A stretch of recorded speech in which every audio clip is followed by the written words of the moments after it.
All right, guys, it's Brad with College SportsCast. We are presented by the Fanboys, WSBN TV Channel 30, Let's Talk Sports, and we're also on Sideline Sports as well.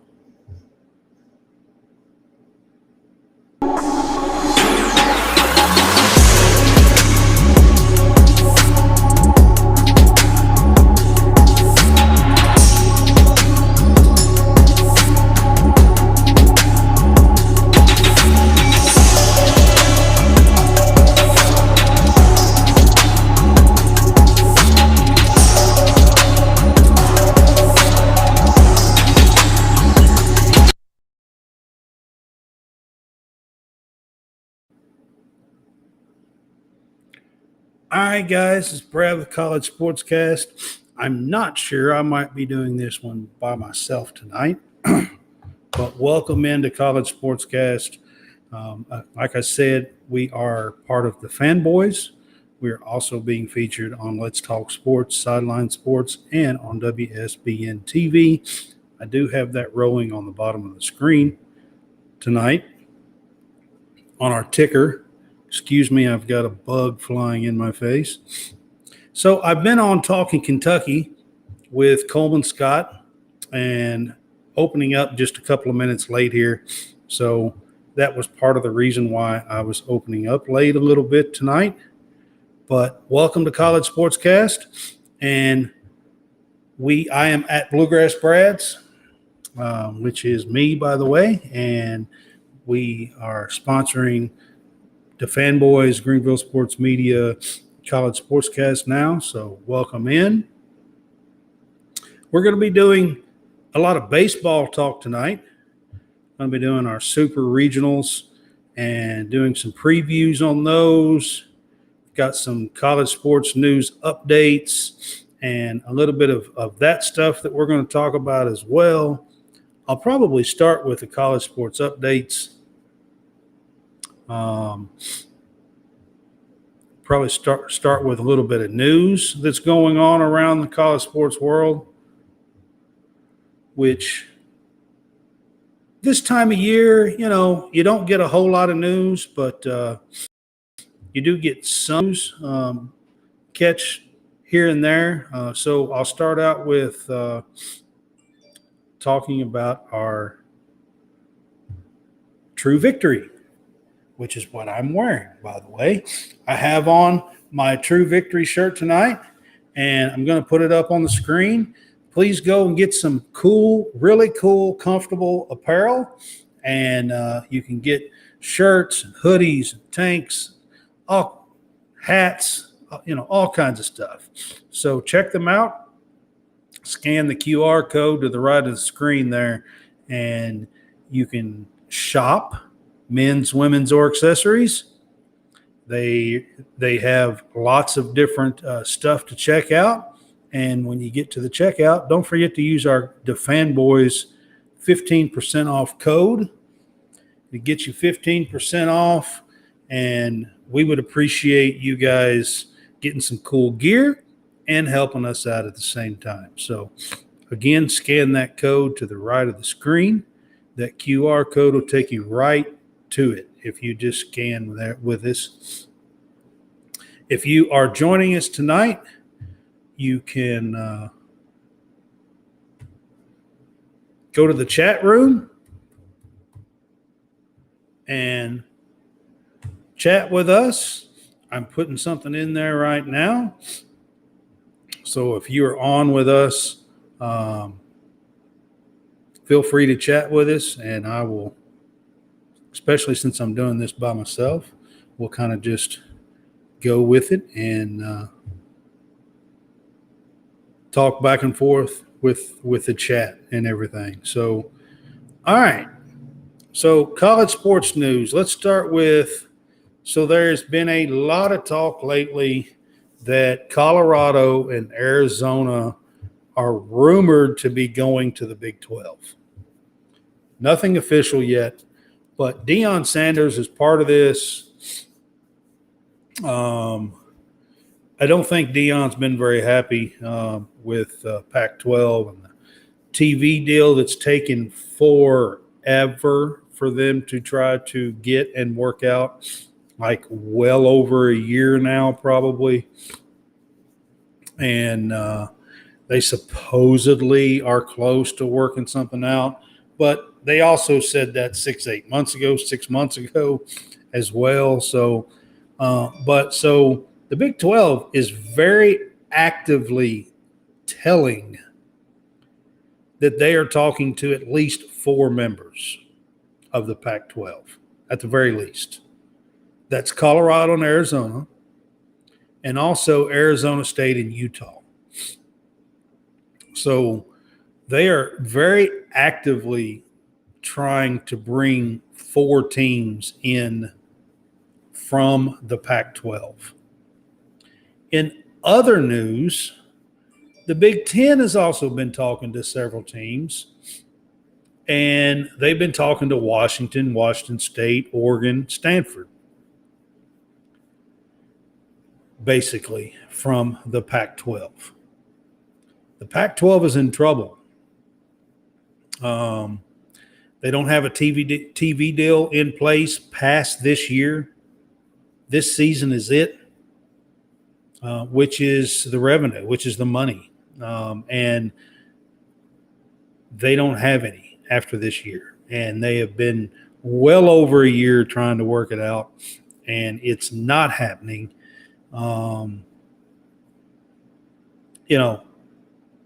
They just are not going to get the same numbers that they normally would get. The reason why all this is not happening for them is because UCLA and USC is heading to the Big Ten, and that's their big market. They're losing Los Angeles. That's their big market, and the numbers that they were wanting are far, far, far lower, and they're just not getting what they want. And nobody's coming to the table and being like, hey, we'll give you even close to what you're wanting or what you're asking for. So, it looks like the Pac-12 is in dire, dire trouble, and the Big 12 and Big 10 are ready to scoop up most of the teams. I mean, that would leave California.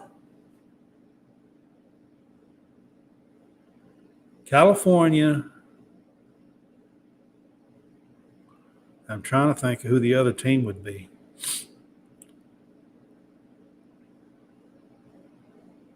There's one more team. That would leave 2 teams. If you got those 4 going to the Big 12, Arizona, Arizona State, Colorado, and Utah, and you got Oregon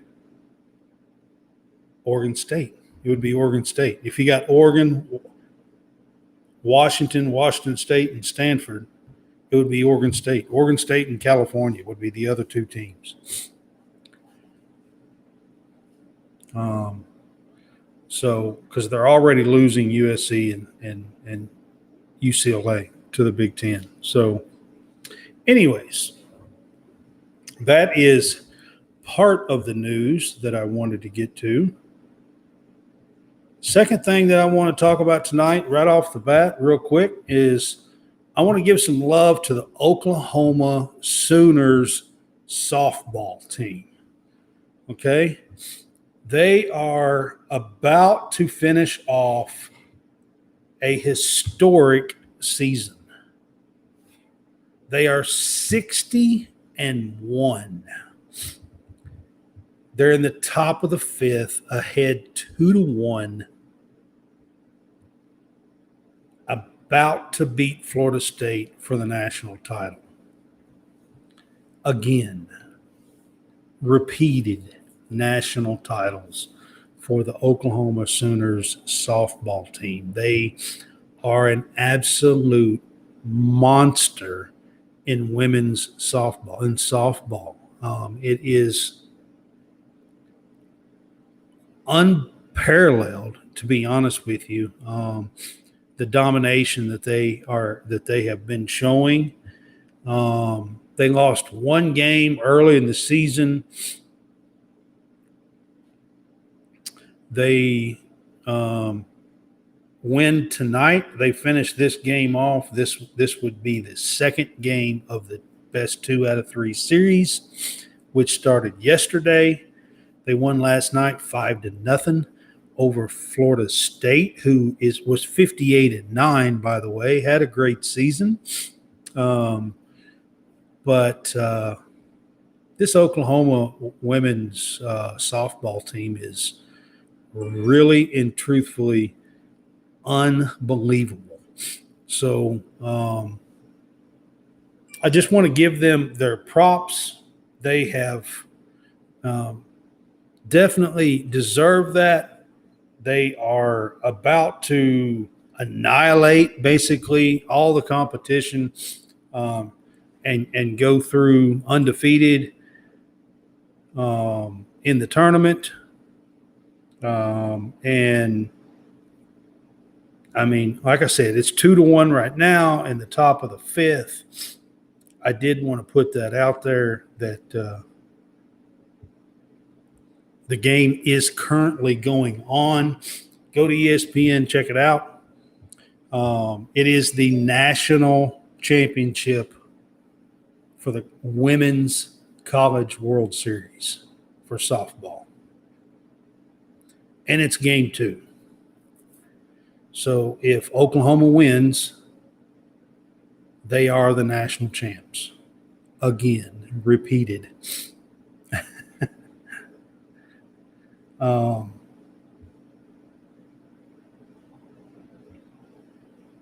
Yeah, and it is on right now. So you can go and check that out. Yeah, and it is. Hang on just a minute. That was me. I was trying to share something here. My bad.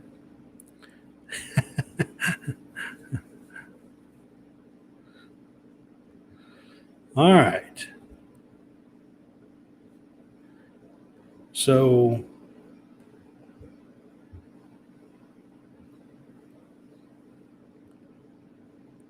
move on to that, and we will go into the college baseball regionals.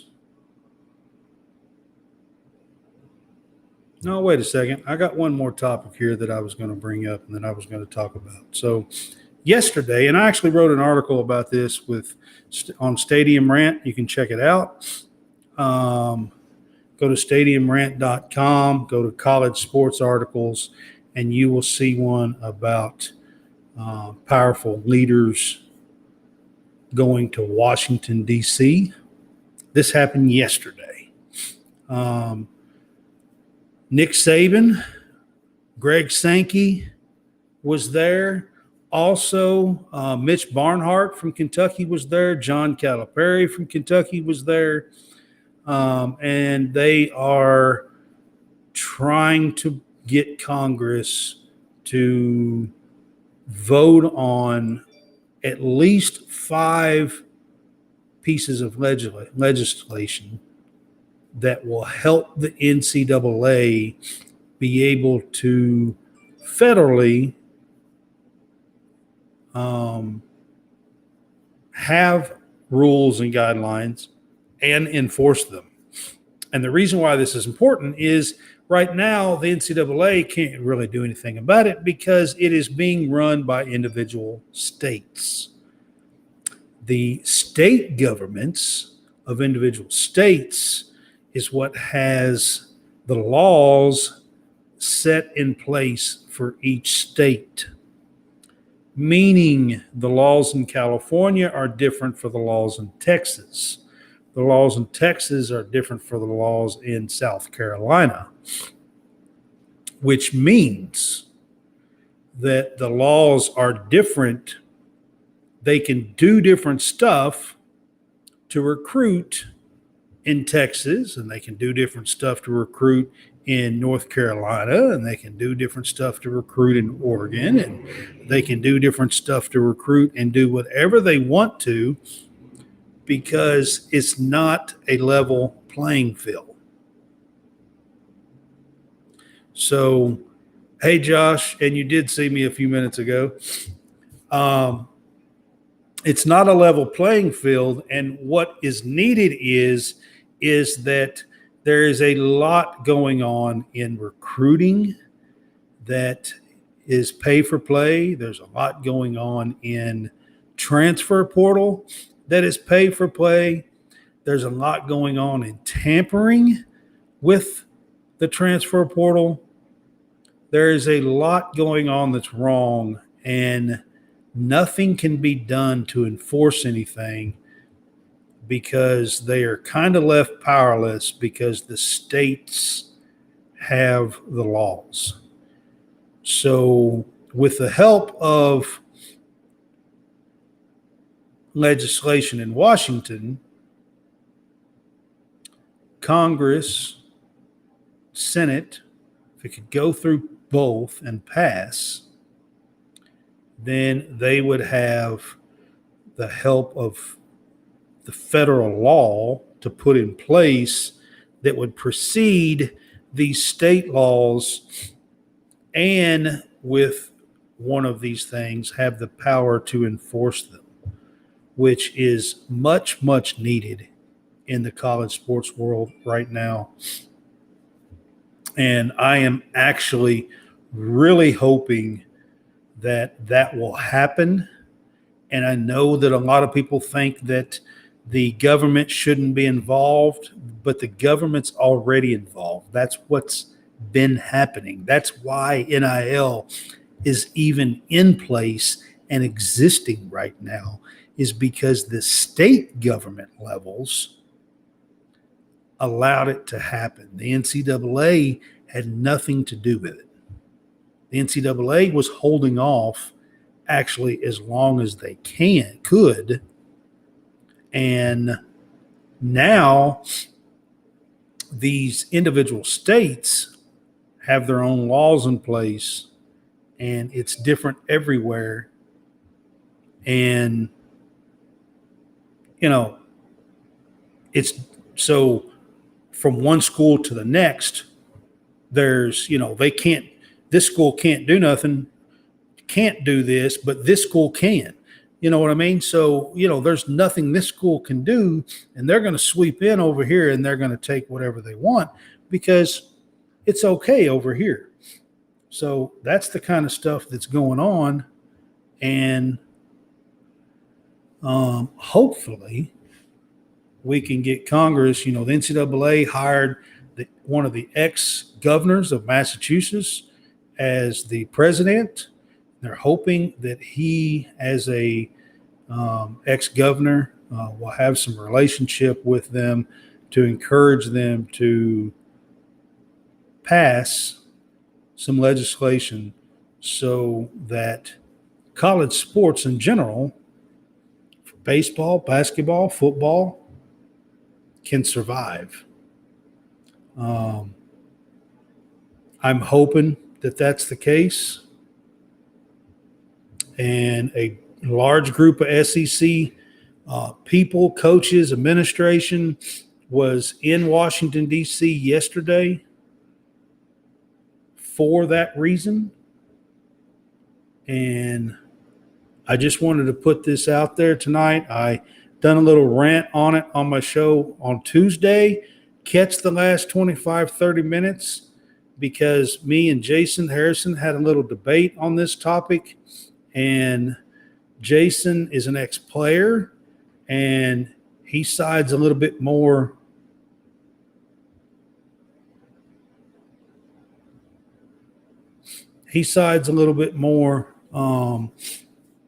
with the players.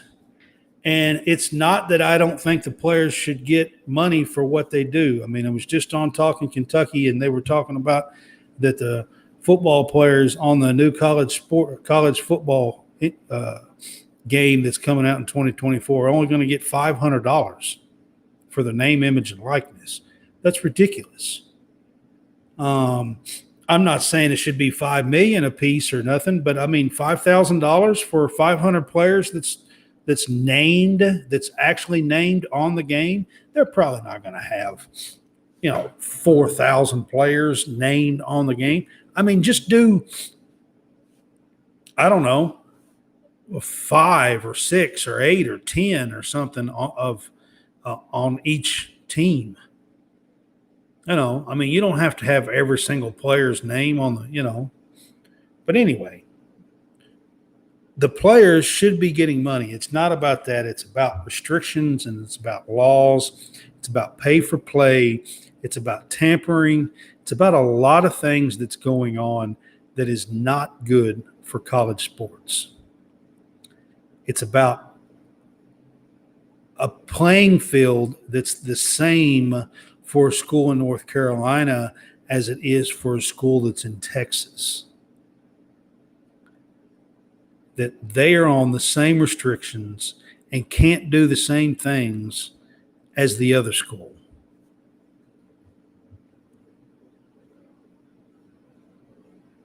So that is what it is about with the NIL stuff. So Josh Hart's been on here with me, and he says they should have never opened this can of worms. This is going to hurt college sports, period. It is hurting college sports. It was actually opened July 1st, 2021. It was done by individual states to begin with. It was not done by the NCAA. It was done by the governments of individual states. Again, check out my article on it at Stadium Rant. That's how all of this began. And each state is making their own laws. Each state is different. So, there's a lot of things that needs to be done to save college athletics, if you ask me. And this is definitely one of them. I am all for the players making some money off their name, image, and likeness. It has nothing to do with that. It should be fair as possible. Don't get me wrong, guys. There's always going to be those schools that cheat the system. Okay?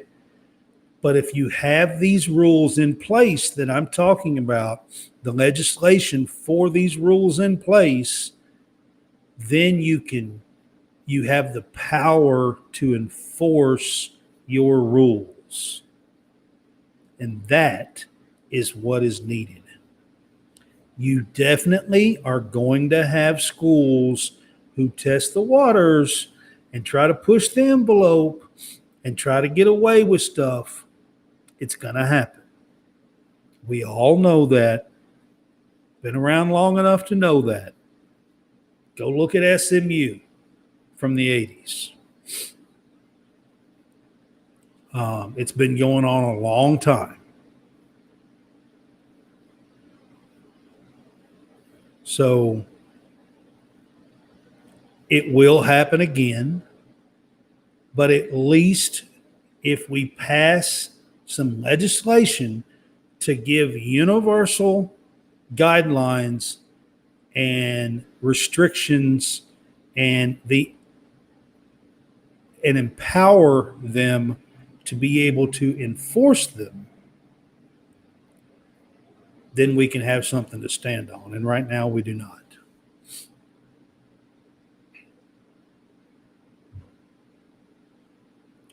So Josh says you are correct.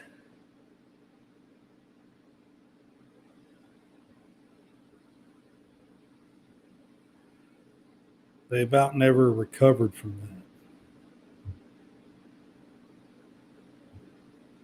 So again, I was just on Talking Kentucky and Josh was actually on there when I had to jet and I had to run.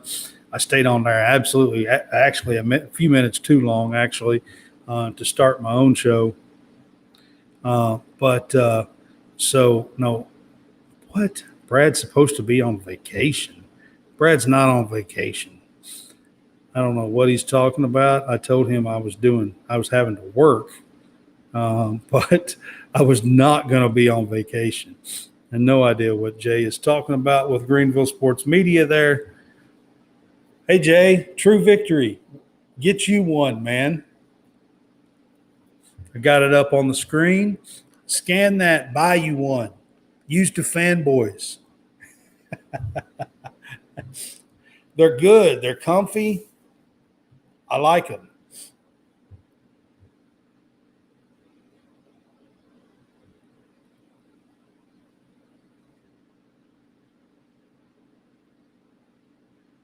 Brad was supposed to be on vacation. I thought Jay was on vacation, gone to some wedding or something. That's what I thought.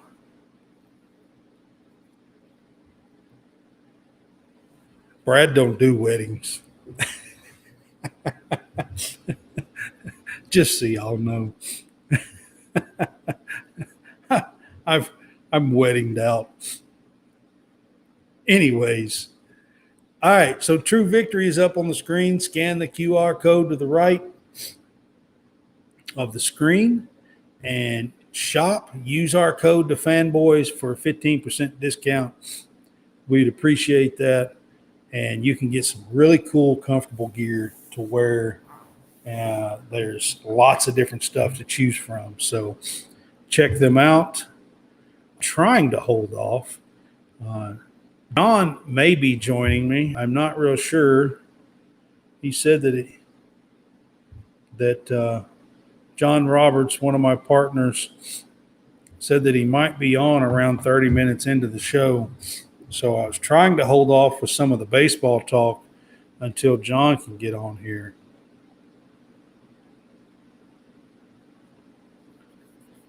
Jay says he's leaving shortly. Clemson owns recruiting. Whatever, man. Notre Dame's doing well. Kentucky's hanging in there with and got Cutter Boley and hanging in there. The number 3 overall quarterback in 2025 that's reclassifying to 2024. I mean, I'm pretty sure that there are lots of teams that's doing good in recruiting. Jay is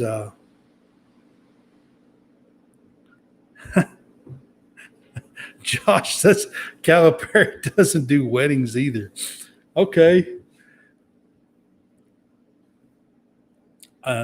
Maybe no. Maybe he doesn't. I don't know.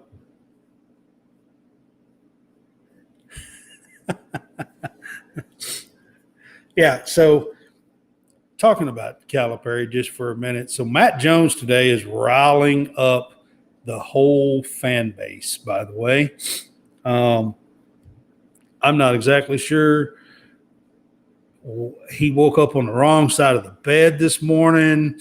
I'm not exactly sure what happened to Matt Jones this morning, but he is all over the place. Like I said, I was just on the show with Coleman Scott talking Kentucky.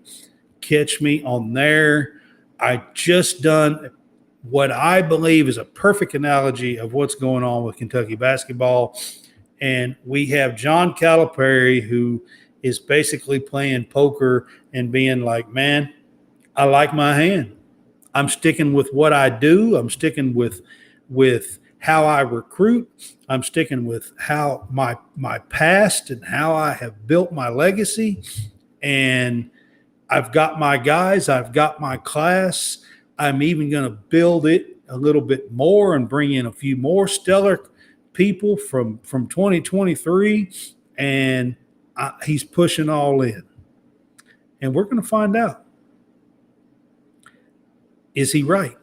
Is he going to have the talent where all these other teams that are getting experienced players, is he going to have the talent to outdo them or not? And we're going to find out. If he does, Swaggy Cal is going to stay around Kentucky for a long time. I can tell you that.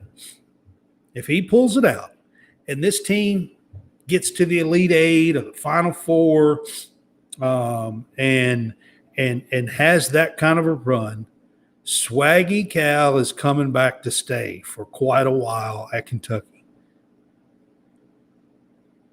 Calipari was talking about it. He's planning on staying 6 more years and blah, blah, blah. He's got at least that in his contract and all this other stuff just a month or two ago. So if not, he's pushed all in. He's saying, I ain't worried about NIL. I'm not worried about transfers. I'm not worried about having experience. I'm not worried about trying to bring players back. I mean, you got Reeves right now that, he could be doing everything he could to be getting him back. No, you got Grant Nelson right now that's the number 3 overall big, 6'11" from North Dakota State, that he could be all over. Instead, he's okay with the top 2 places that he's probably going to wind up at, being Alabama and Arkansas, and being like, you know what? I'm good. So here's what's going to happen. Now he's going to have to line them up, jump ball, and he's going to have to play. And these super talented kids are going to have to outplay them. That's just all there is to it. And we're going to find out together whether or not that can actually happen. Because the season's going to start, and we're going to find out if I'm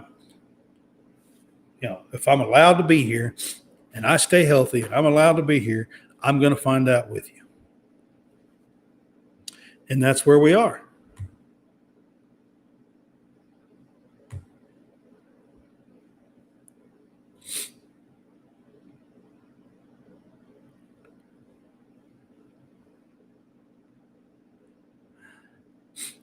Jay, I've already done a couple of stadium rant plugs.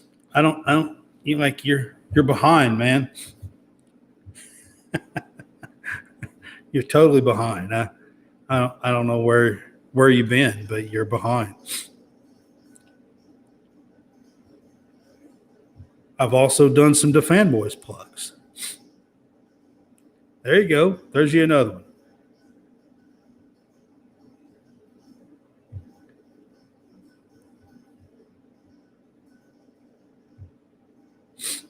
These guys, I'm glad I got some guys on with me in the chat, though, because doing this by myself, so it does help to have a few people on with me in the chat. So the next thing I'm going to do here, guys, is I'm going to bring up our Linktree page. So now to the right of the screen, you have our Linktree page. Our Linktree page is all one place, one stop, where you can find everything we do. You can find our Instagram page. You can find our TikTok page. You can find our Facebook page to follow, where we post these shows as well. You can find our YouTube page. You can find our True Victory. You can find True Victory, and you can go right to a link to shop on True Victory. Reaper Apparel Company is on there as well, that you can shop and get a 10% discount with them as well. Tumblr. There is tons of things to check out. All you have to do is go to our Linktree page, and I put up the wrong thing here. I'm just now noticing that. That was the Real Fresh Channel thing. So anyway, here it is, Linktree page. You can follow us at Linktree/College Sportscast, or to the right of the screen here, you can scan our code. You can scan that code. It'll take you right to our Linktree page. And you can check out any and everything we do. We're on Apple, Spotify, iHeartRadio, and you can go to our DeFanboys page, where our YouTube and iHeartRadio is on there. You can go to WSBN TV. Our Channel 30 page is on there. So there is tons of stuff for you to check out. and just scan the code or go to Linktree/College Sportscast to do that. All right. So I got the right thing up now. Sorry. I had the wrong thing up there for just a minute. Now is when I was going to put up Howie's thing. So Howie is the one that has the Real Fresh channel, and he does lots of different stuff. We're featured on there on Sundays when we do our Sunday shows. We haven't currently been doing that, but he has lots of other stuff on there. And this is Howie, and I'm going to let him do Howie Fresh, by the way, and I'm going to let him do some talking. Hey, I am Hal Fresh here to tell you about the Real Fresh channel. That's right, youtube.com/the Real Fresh channel. We are a network aiming to bringing you various content each and every day, different types of podcasts, different type of content, anything from college sportcast and fresh takes for some sports. We also got You Want to Do What? We got the Wrestling Corner. We got live stream. Just go over to youtube.com/the Real Fresh channel and hit us up today. Thank you for checking it out. Appreciate your time.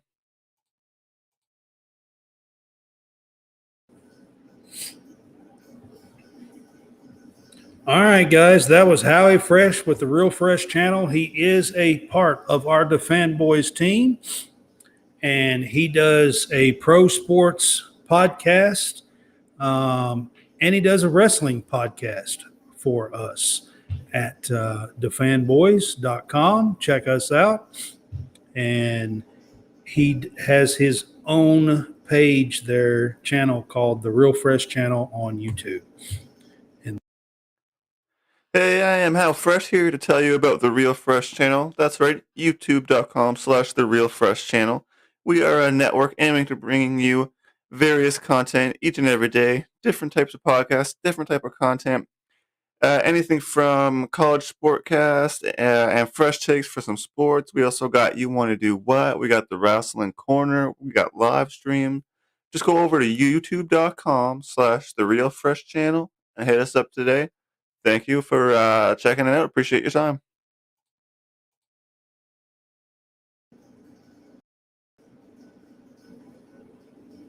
All right, guys, bad. I didn't mean to do that twice. I was trying to move the cursor and it clicked it. So, anyways, I was trying to actually take it off and move the cursor and it clicked it a second time. But anyway, that's my bad. But hey, you got to see Howie twice. Again, he's part of the fanboys. So you got to see Howie twice. Can't beat that, right? All right, so our own official page, merch page is there to the right of the screen now.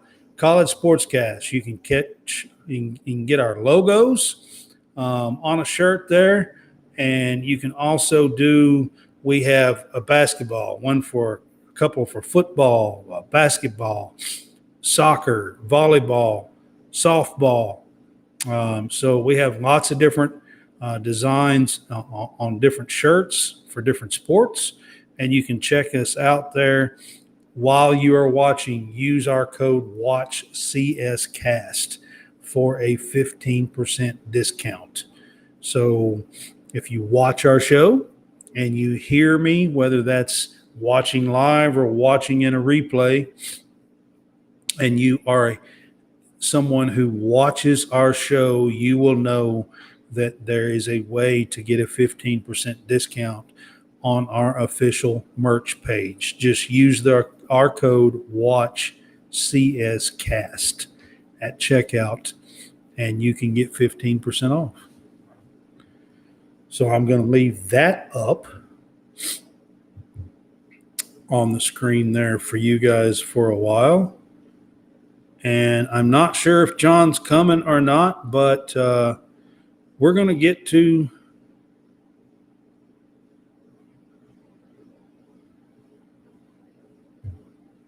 some college baseball. The super regionals are starting tomorrow, actually. So we have 4 of the 8 super regionals starts tomorrow, and then the other 4 start on Saturday.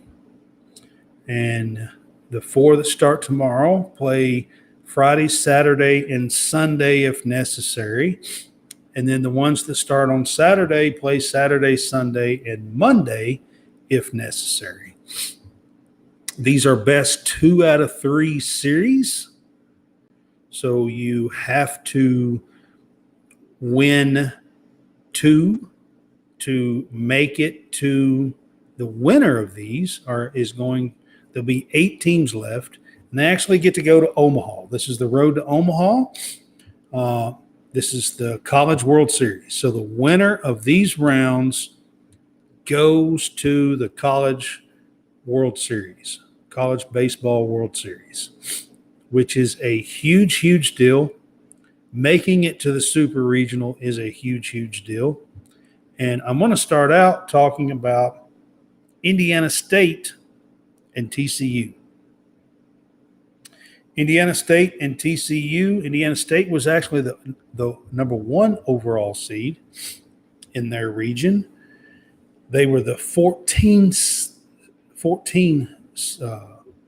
number 1 seed, but they got to host this past weekend, and they won their region at home as the number 1 seed. They are having to play at TCU because Indiana State, their town, the city that they are from, is hosting a national Special Olympics, and they don't have any hotel rooms and stuff like that for the opposing team, so they can't accommodate them. And it was given to TCU to host this round instead of at Indiana State, which is a bad deal for them. But TCU is helping them raise money for the Special Olympics and asking everybody to give to the Special Olympics and support them. So you do have that. But so I want to get to these games. So you got Indiana State versus TCU, the Horned Frogs. It starts at 5 o'clock Eastern time on ESPNU tomorrow night, Friday night. Indiana State won on Sunday 11-8 against Iowa. Keegan Watson led Indiana State in the victory. He went 1 for 3 with a home run and 3 RBI in that game. And then TCU walloped Arkansas twice over the weekend, 20-5 the first time, and they won 12-4 on Monday against Arkansas. Curtis Bryan finished the contest as the best offensive producer, going 4 for 5 with with a double, 2 home runs, and 2 RBIs in the win. Dig a little bit more into this. Indiana State. On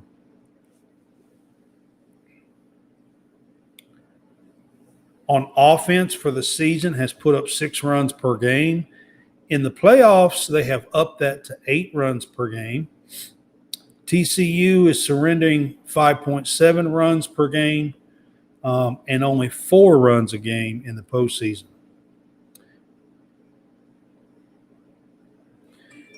For Indiana State, in 11 games where they have tallied 6+ runs, the Sycamores are 10-1. They have been a part of 5 one-run games and are 2-3 in those contests.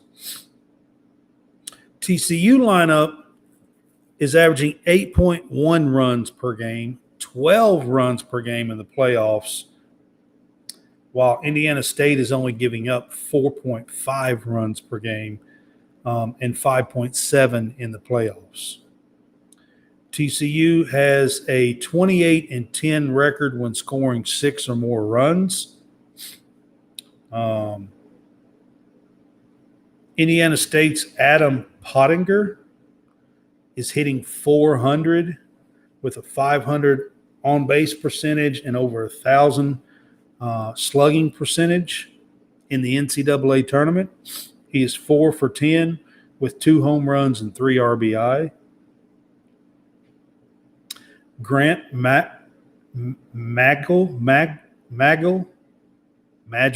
maybe, is 3 for 9 with 2 doubles, 7 RBI. He's batting .333. And then Watson is 2 for 6 with a home run and 3 RBI.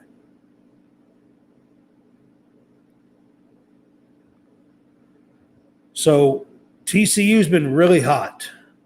Burns been swinging really hot for TCU, but he's not the only one. Trey Richardson had 2 grand slams in one game and beat the crap out of Arkansas 20-5. So, and it's being played at TCU. It's going to be very hard for Indiana State, I think, to match the power that TCU has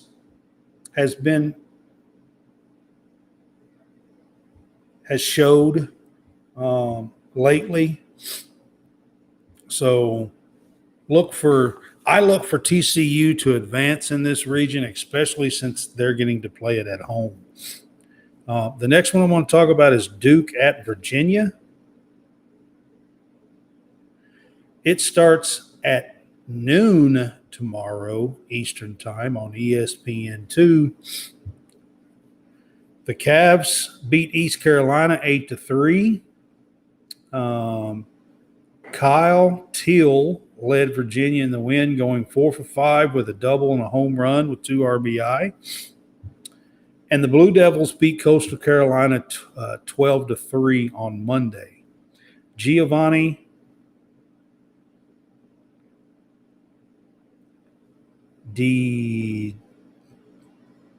Giacomo led Duke, going 2 for 4 with a home run and 2 RBI. I'm terrible with names, by the way. So, anyways, Virginia lineup is averaging 9.1 runs per game.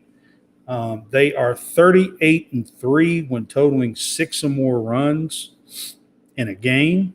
So that is a telltale sign. If Virginia is scoring over 6 runs, they are 38-3. Duke averages 8.2 runs per contest, and the Blue Devils are 28-7 when they have scored 5+ runs.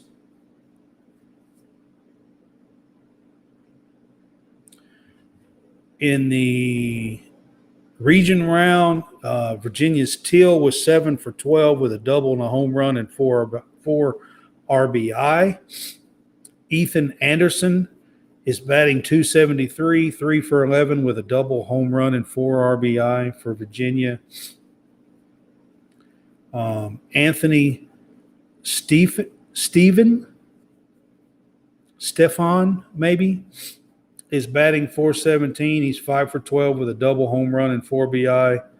And Ethan O'Donnell has a home run and 3 RBI as well for Virginia. On the offense, MJ Metz has been pivotal for their offense. He's gone 8 for 18 with a double, 4 home runs, and 8 RBI for Duke. He's been producing big-time numbers at the plate. So look for him to continue to do that if Duke is going to make some noise in this region. It is played at Virginia. Virginia was the 1 seed, and Duke was not. So Duke was a 2 or 3. I can't remember now. Damian Lux is 5 for 13 with 2 doubles, 2 home runs, and 8 RBI in the postseason as well. And then they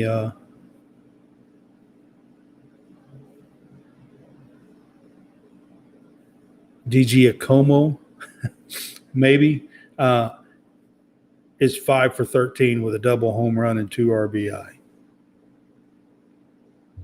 So that is a little bit of preview on those 2 games for you guys. And then I'm going to go to – I don't have John on here with me. John knows a little bit more about baseball than I do. So y'all bear with me. I'm going to give you a little bit of stats and stuff that I have here to go on.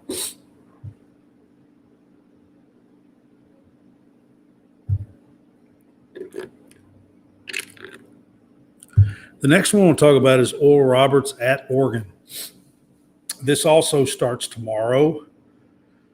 It's on ESPNU tomorrow night at 8 Eastern Time is when this one starts. Oregon has been averaging 7.3 runs per game this year. The Ducks have racked up 3 or more runs in 45 games. They're 37-8 in those contests. Oral Roberts is scoring 10 runs per game. In the playoffs, they're averaging 15 runs per game.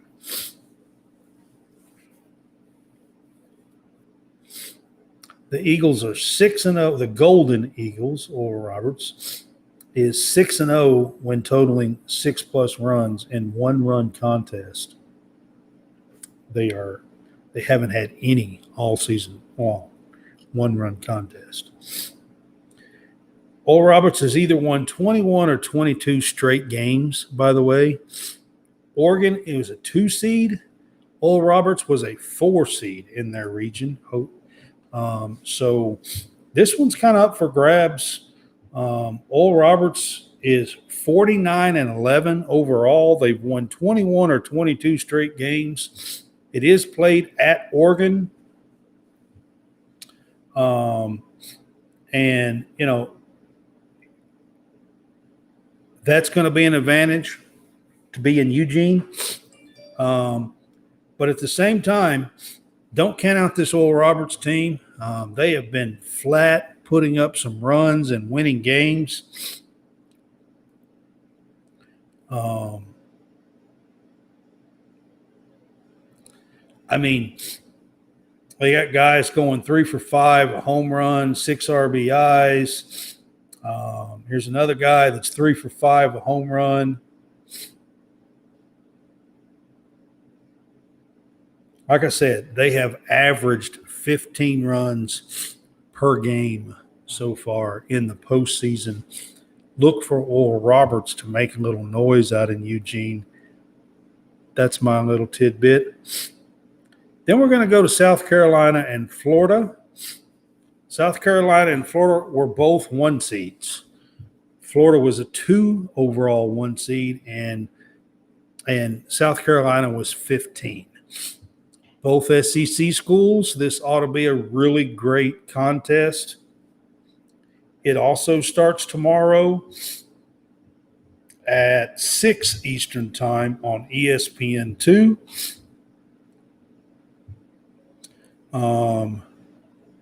The Gators defeated Texas Tech 6-0 on Monday to get there, and the Gamecocks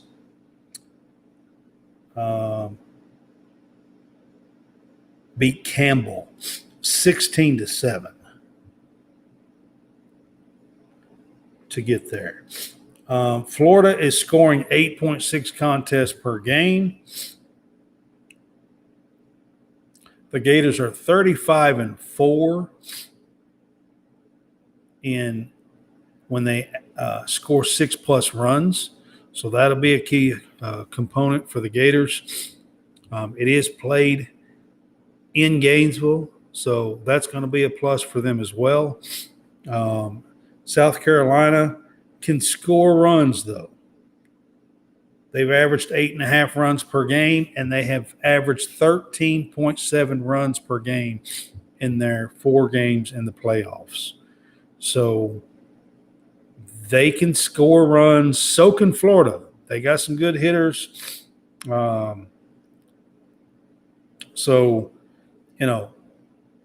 Caglione is down there. So, he's a great hitter. And this ought to be a really entertaining series, super regional to keep your eye on between South Carolina and Florida.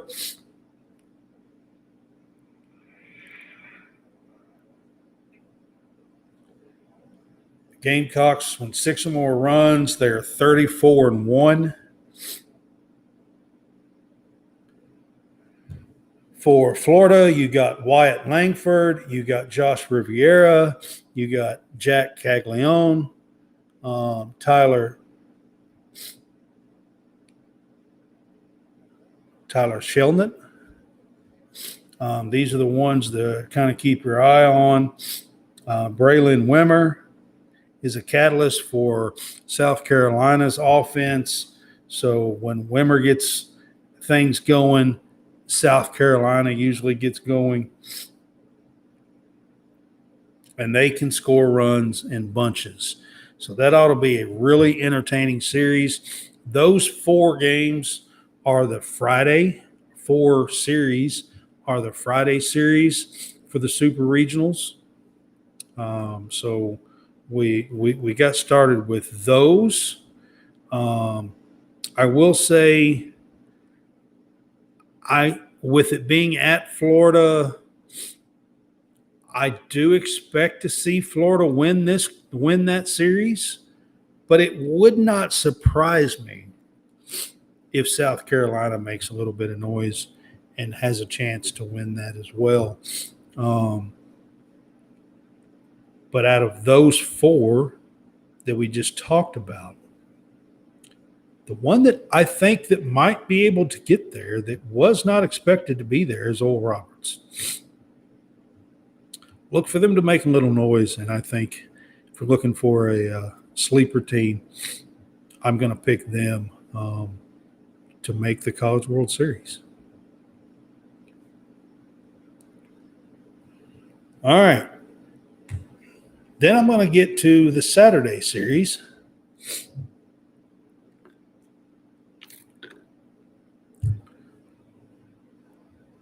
And the first one I'm going to get to is Alabama at Wake Forest. These are 2 number 1 seeds as well. You got the 16 in Alabama going against the number 1 overall at Wake Forest. Wake Forest has 3 really good quality pitchers. That is part of how they have taken over college baseball. It was supposed to be LSU, but Wake Forest has made some noise. So, Josh, did you hear about the cool thing Indiana State did? Yes, because of the Special Olympics. And TCU is actually supporting Indiana Special Olympics as well, telling their fans to support. They're putting it out on social media and everything for the fans that are buying tickets. They're actually giving to a little bit of that money, I think, going to the Indiana Special Olympics. So it's a big deal, and TCU is helping support that. I just am not sure that Indiana State's going to be able to overcome playing at TCU. I think they would have had a shot at home. TCU is really swinging the bats. So I just am not real sure if they're going to have the shot to do anything. But it is a cool story.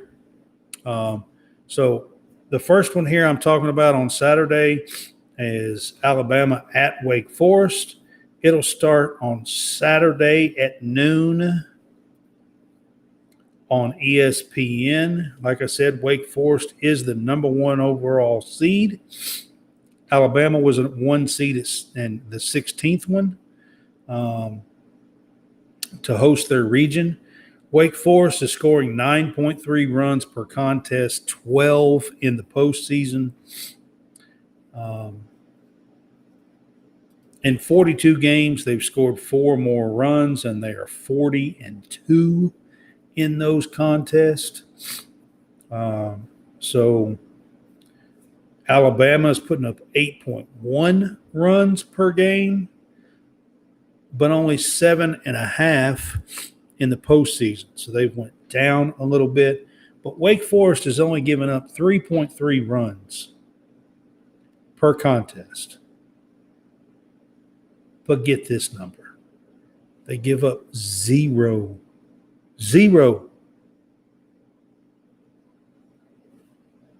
in the region round. Their pitching is what's getting them there. They got 3 really good pitchers. I'll name them here in a little bit. I don't have it pulled up right now. This is talking about batting. You got Justin Johnson for them, Pierce Bennett, Nick Kurtz, and Tommy Hawk are the ones that's doing most of the damage for Wake Forest. Alabama, you got Andrew Pickney. That's helped carry the Alabama offense.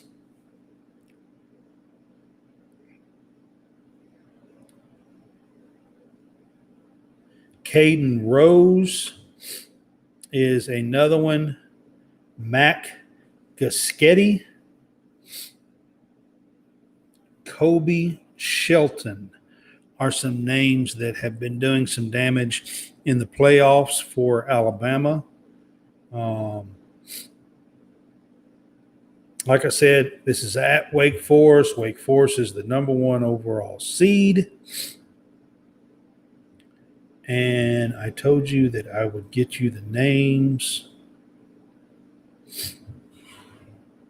Rhett Lauder, Sean Sullivan, and Josh Hartle are the 3 aces that is fueling the best team in the country, and that's Wake Forest. They have given up 0 runs in their region. Now, Alabama's coming in there and is going to try to sneak a win out of one of the 2 and have a rubber match on Monday. These will be Saturday, Sunday, and Monday, if necessary. Best 2 out of 3 games or series.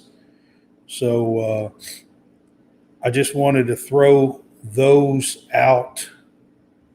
And then the next series that I have is the Tennessee series, right? Yeah. All right. So the next series that I have on the screen is Tennessee at Southern Miss. Now, this is the one where there was a little bit of controversy over this. Tennessee thought they were going to be able to host this super regional. They were both 2 seeds in their region. Clemson beat Tennessee beat Clemson, and out as they were the 1 seed, and Southern Miss come out of the Auburn bracket hosting, and so they were both 2 seeds. Tennessee had a higher RPI, higher strength of schedule, and a higher ranking, and thought they were going to be able to host this super regional. And the NCAA voted to give it to Southern Miss. Now, they too take into consideration other things besides that, and sometimes it has to do with accommodations for fans, for players, for families. So I'm not sure if there was some kind of accommodation schedule conflict for Knoxville this weekend or not. But for whatever reason, it was given to Southern Miss, and Tennessee didn't really like it. Their coach was even talking about it the other morning on Monday. I think it was when it was announced Tuesday morning, I think.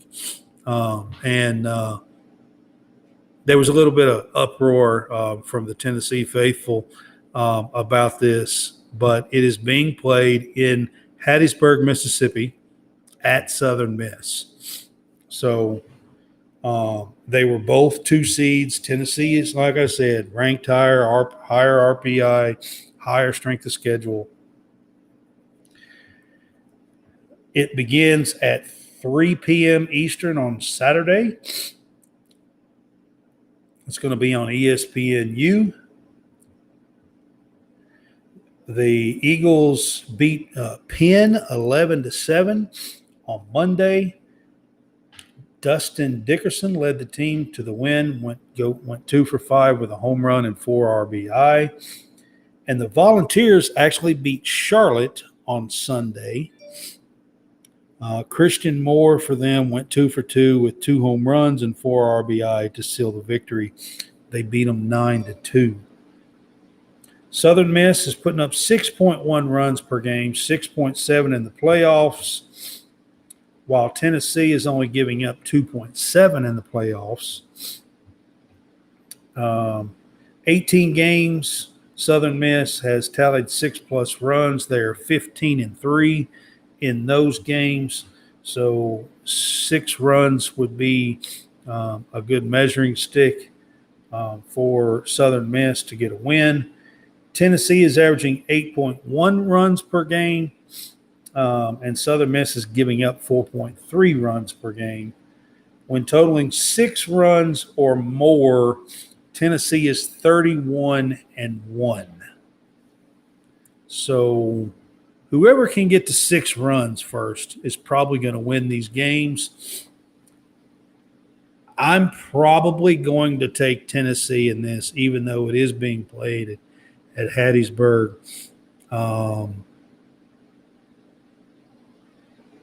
It would be a cool story if Southern Miss from Hattiesburg, Mississippi, can make the College World Series.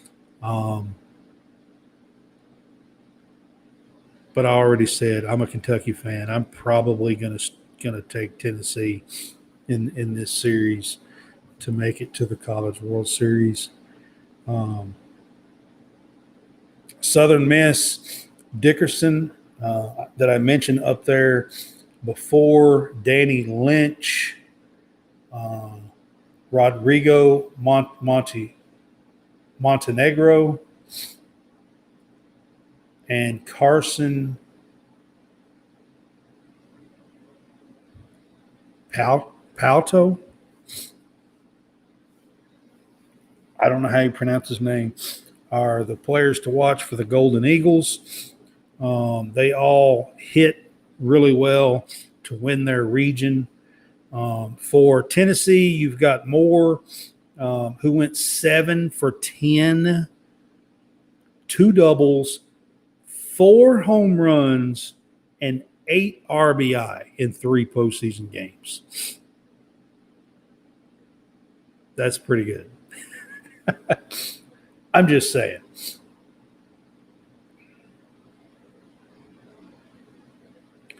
Zane Denton went 3 for 12, but had 3 home runs and 5 RBI. Griffin Merritt had a double, a home run, and 3 RBI. So those are some players to watch for Tennessee in that series. And then the last 2 series that I want to get to. The first one I'm bringing up is Kentucky at LSU. I'm going to give Coach Mangione some real credit here. They won their 40th game after losing game 2.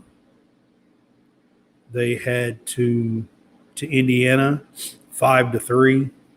They had to go back down, shut out West Virginia, and beat Indiana twice to make this super regional, and they done it. It happens less than 20% of the time, and it was at home, so that helped. And the home crowd was awesome. The atmosphere was awesome at Kentucky Proud Park over the weekend, and I am a proud Kentucky fan, and I am very happy that they are there. Coach Mangione should definitely be safe with his job for the next couple of years. He is the only Kentucky baseball coach to ever make the super regional round, and he has now done it twice. Done it his first year in 2017, had a lot of players back in 2018 and didn't, and has been taking some heat. But he pieced together a team this year with several transfers that not a whole lot of teams, big teams, SEC teams, wanted. And he's done a marvelous job, has a great pitching staff. They have a Moore kid that's awesome. Darren Williams is a pretty good pitcher and done a lot. And then Zach Lee is stellar. Now, all that said, they're going up against the preseason number 1 and LSU. At LSU has probably 2 of the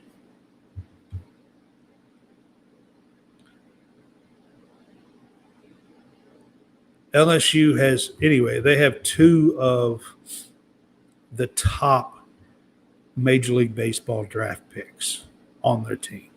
Dylan Cruz, and Paul Skeens, a pitcher. The pitcher.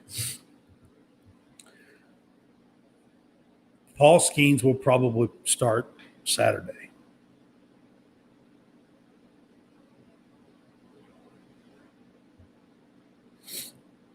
I'm not sure what Mangione will do with Zach Lee, if he'll go up against Skeens and try to beat him with Zach Lee. Zach Lee is a heck of a pitcher. Strikeout, I mean, he's a really good pitcher. Got good movement, great pitches. I've watched him 2 or 3 times this year. He's been stellar all season long. I'm not exactly sure what he'll do here. I don't know if he'll wait and pitch Sunday and try to get the win on Sunday for the rubber match, or do you go ahead and try to knock off Paul Skeens, because LSU puts up runs.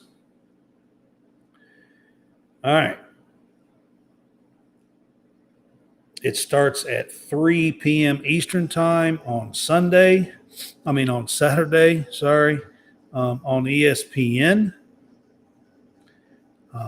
LSU beat Oregon State 13-7 on Monday. Dylan Cruz was 3 for 4 with a home run. And the Wildcats, Kentucky, they beat Indiana 4-2. Devin Burks was 2 for 3 with a double in the victory and was a key player in that victory. They had 3 doubles in the 6th inning to score 2 runs to take the lead and win. LSU averages 9.7 runs per contest. They have averaged 10 in the playoffs. Kentucky give up 4.2 runs per game, but they're only giving up 2.6 runs in the playoffs. Their pitching is what keeps them in contest.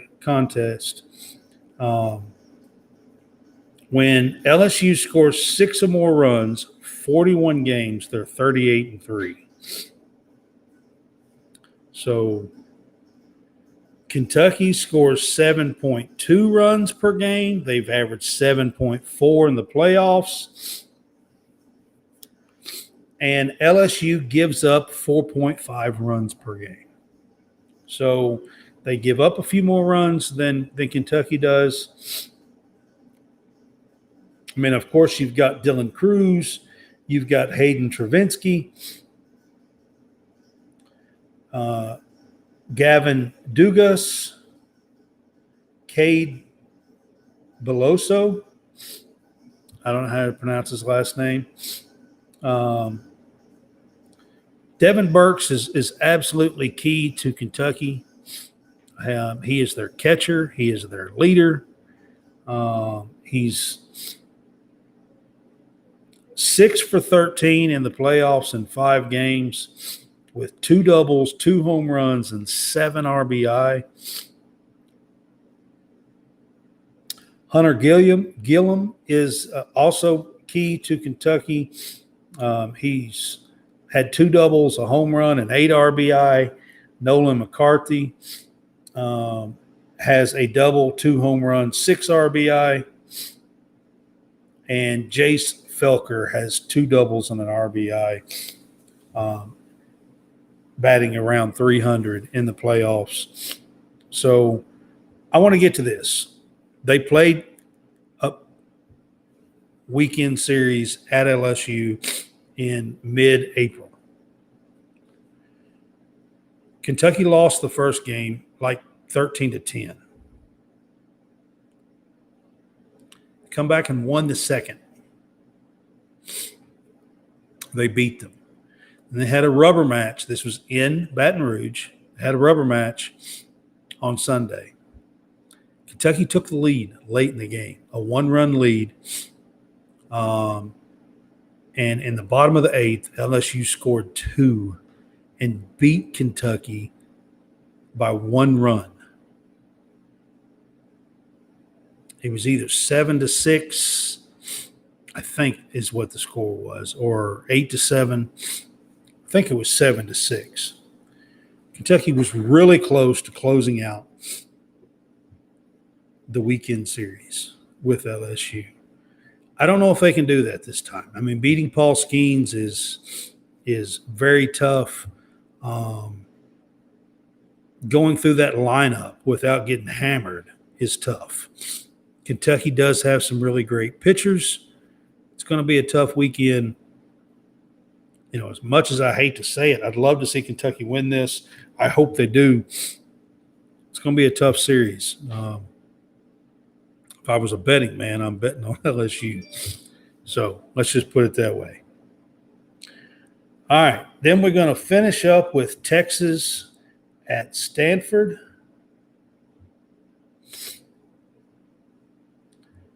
And this is a Saturday, Sunday, and Monday possible game as well. It will begin at 6 p.m. Eastern on Saturday on ESPN2. The Cardinals knocked off Texas A&M 7-1. And Texas won 10-6 over Miami. Is how the two teams got there. Stanford is like the number 4 overall team in the country. Rankings, they were 8th in the number 1 seeds. But they've averaged 8-point runs per contest, 8.8 in the playoffs. They're 31-4 when scoring 6 or more runs. Texas has averaged 7 runs per game in the playoffs.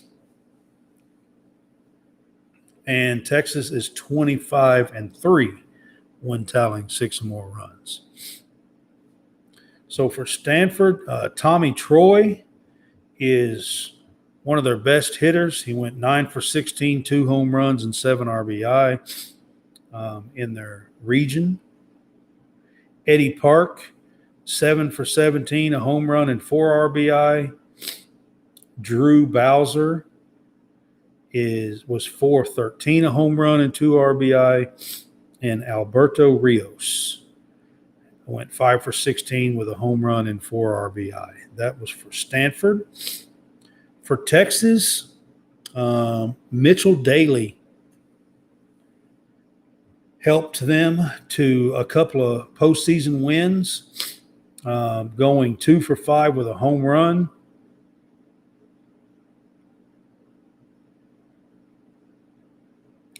Jared Thomas had a double and an RBI in 2 games.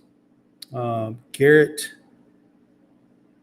Guillemetti had a good game, and then Dylan Campbell is another name to keep your eye on. He went 3 for 8 with a double and 2 RBI in 2 postseason games. So they switch it up and have a different lineup here and there. So a lot of their players only played in a couple of games but they did win their series on Saturday. I think theirs ended on Saturday. Yep. 10-6 over Miami on Saturday. So anyways, in this one, I do kind of expect Stanford to win this series. And that would kind of conclude these super regional rounds. I'm sorry that John Roberts wasn't on here with me tonight. I was on talking Kentucky before. We didn't exactly get to he did send me a message, but I haven't seen him. So we will try to get back on schedule for next week and preview the College World Series games. Go Cats. I'm hoping Big Blue Nation surprises LSU and knocks them off. Preseason LSU, that's all the talk was, is that they were College World Series or nothing. And I'm hoping it's nothing, especially now that they're playing Kentucky. Like I said, they have maybe the top 2 picks in the MLB draft. I know they'll probably be top 5. I would almost guarantee you that with Dylan Cruz and Paul Skeens in Baton Rouge, it's a tough road to hold for the Cats.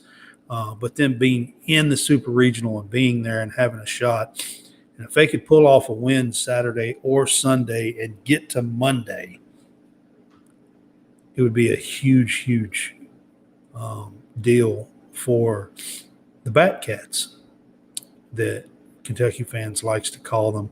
So, all right, while I've been talking about all of this, I've had the College SportsCast merch page up on the right of the screen. You can scan that code, use our code WATCHCSCAST, and you can pick out our custom art logo shirts. You can pick out our football. We have basketball, softball, volleyball, baseball, soccer. We have a design there for all sports, and check them out. Use our code WATCHCSCAST for a 15% discount. All right, guys. I'll leave that up on the screen there for you guys to check that out for our merch for just a little bit longer.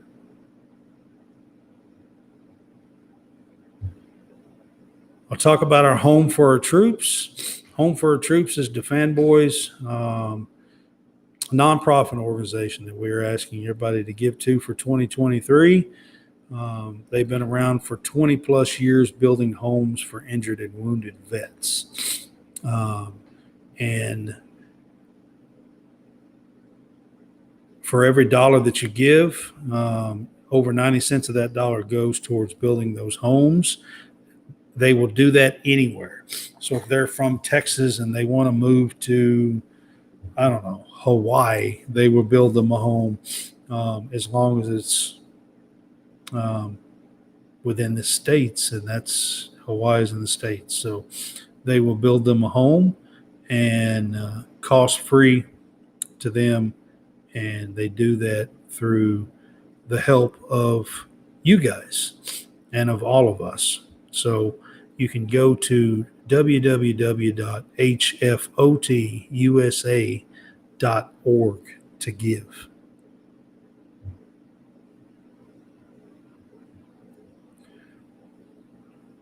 All right. So some closing thoughts here. Kind of get that up on the screen, and I'm going to take off my college sportscast swag there. Widen out my screen here, give myself a little elbow room. All right, so my closing thoughts is this. John Calipari has went all in, and I believe that it's going to be a make or break season for John Calipari and Kentucky basketball. That is my closing thought of the day. John Calipari has always been an innovator, a leader, and right now he seems really set in his way that has worked for him for the last 15 or 20 years. He has a spectacular 2023 class coming in. He's even so set in it that he's not going after a guy like Grant Nelson from North Dakota State, who averages plus 18 points, almost 9.5 rebounds, is a rim protector, can shoot the three, and can drive the lane as well. So not worried about him that he's being like, okay, he can go to Alabama or Arkansas where they're already loading up players. Musselman and Oates is doing a well of a job. Already been ahead of Kentucky the last year or two. And he's like, Grant Nelson can go there. As far as what I'm hearing, both of those teams are two of the leaders for Nelson, and that he's likely going to end up at one of the two.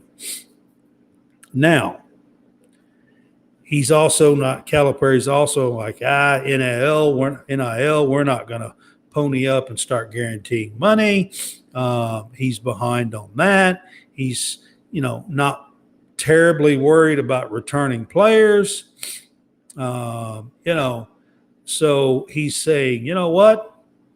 I like my hand and I'm going all in. And that's what he's doing.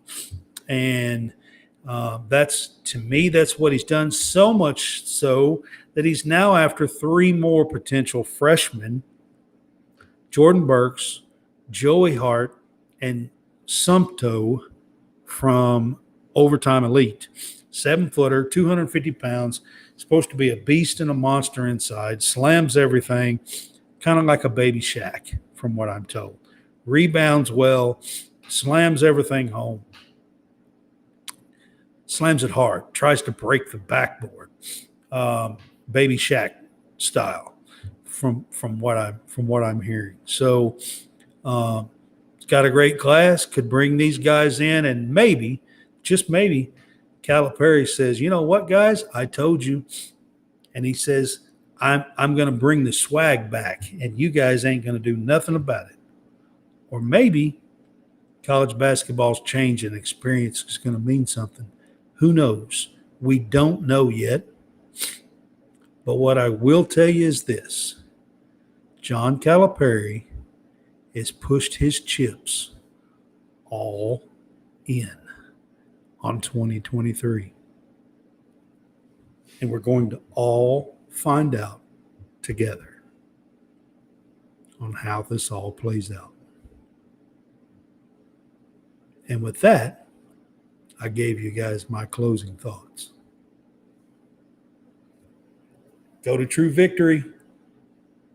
Use the Fanboys for a 15% discount. Y'all have a good night. We'll see you next week for a recap of Super Regionals.